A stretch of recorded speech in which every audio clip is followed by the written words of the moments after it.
मज़ेदार रेशेदार कबाब बीफ के बहुत लज़ीज़ और बहुत ही आसान तरीके से यूनिक रेसिपी आज मैं आप लोगों के साथ शेयर करूंगी। वीडियो अच्छी लगे तो चैनल को सब्सक्राइब करिएगा और वीडियो को लाइक करिएगा। तो चलते हैं वीडियो की तरफ। तो सबसे पहले आपने यहाँ पर हाफ़ केजी बछिया का गोश्त लेना है। आप देख सकते हैं इतने बड़े बड़े रेशे की और इतनी ही बड़ी बोटियाँ आपने बुचर से कटवा लेनी है। और अगर वो आपको साबुत पीस दे दे तो आप घर में खुद कर लें। और एक पीस आपने यहाँ पर चर्बी का रखना है, 1 से 2 पीस, ताकि आपके गोश्त के अंदर थोड़ी सी चिकनाहट हो। बिल्कुल रूखा गोश्त भी अच्छा नहीं लगता। यहाँ पर 1 पाव मैंने चने की दाल ली है। इसको चुनकर अच्छी तरह से वॉश कर लें। वॉश करने के बाद यहाँ पर आपने गोश्त के अंदर दाल को ऐड कर देना है। अब कुछ मसाले जात हैं, सारे साबुत मसाले हैं। यहाँ पर आपने लहसुन बहुत सारा लेना है, अदरक का बहुत बड़ा सा एक टुकड़ा ले लें क्योंकि इसमें खुशबू अदरक लहसुन से आती है। 1 चम्मच भर के काली मिर्चें हैं, कुछ 7 से 8 जो है बड़ी मिर्चें हैं, यहाँ पे साबुत मिर्चें और दालचीनी है और 3 बड़ी इलायची है। तो यहाँ पर हमने गरम मसाला कुछ इतना लिया है बस। ये सब चीज़ें इसमें ऐड करेंगे और यहाँ पर जो है हम एक बड़ी प्याज को 4 टुकड़ों में करके वो भी ऐड कर देंगे। प्याज सिर्फ एक ही जाएगी, इसके अलावा नहीं जाएगी।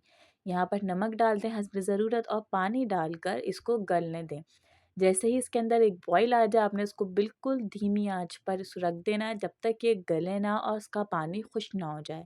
अगर आप कुकर में पका रहे हैं तो आपके लिए और आसानी होगी, जल्दी पक जाएगा। यहाँ पर हमने इसका पानी खुश्क कर लेना है। पहले चेक कर लें बीफ गल गया या नहीं। इस स्टेज पर सारा पानी खुश्क करने के बाद इसका बहुत अच्छी तरह से कीमा बना लेना है। चाहे तो आप सिल पर पीस लें, मैंने इसको चट्टू-बट्टे से कूट लिया था। यहाँ पे आप देख सकते हैं कितना अच्छा रेशेदार जो है मसाला तैयार हुआ है। यहाँ पर हम डालेंगे 1 बंच हरा धनिया का, थोड़ा-सा पुदीना, थोड़ी-सी हरी मिर्चें, जितना आपको पसंद हो वो सब डाल दें यहाँ पे। 1 अदद अंडा। अब इसको बहुत अच्छी तरह से मिक्स करेंगे। इस स्टेज पे आप नमक भी चेक कर लें कि नमक कम है या नहीं। मेरे लिए नमक बिल्कुल ओके था तो मैंने डायरेक्टली यहाँ पर अपनी टिक्कियाँ बना ली कबाबों की और इसको हम शैलो फ्राई करेंगे।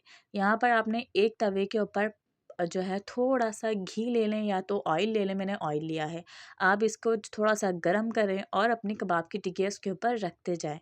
बस थोड़ी देर कुछ सेकंड्स नीचे से पकाएँ, कुछ सेकंड्स ऊपर से पकाएँ, बहुत अच्छा शैलो फ्राई रेडी हो जाएँगे। आप देख सकते हैं कितना प्यारा कलर आया है।